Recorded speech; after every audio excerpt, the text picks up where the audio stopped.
नाज़रीन, मैं आपको बताता चलूँ, क़ुरआन और अहादीस में नबी पाक सल्लल्लाहु अलैहि वसल्लम की बहुत सारी दुआएं हैं, लेकिन वो दुआएं जो हैं वज़ाइफ पढ़ने के लिए हैं कि सर दर्द के लिए, बुखार के लिए बहुत सारी दवाएं हैं। लेकिन इस शोबदेबाज हक़ ख़तीब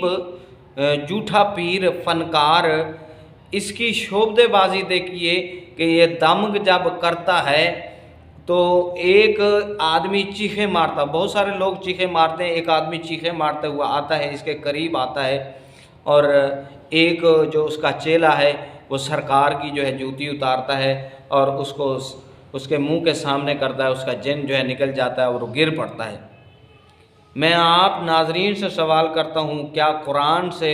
ये इसका जूता बढ़ गया है कि उसमें शिफा रखी हुई है कि जिन भाग गया है,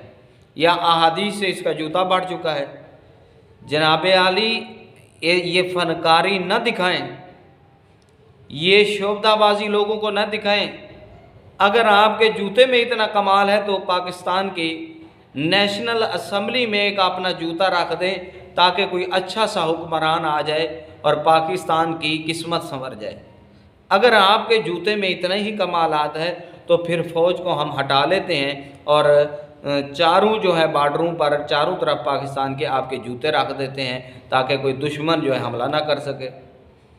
शोबदेबाजी को छोड़ें, लोगों को धूल न चटाएं और अपनी इस शोबदेबाजी से तौबा करें।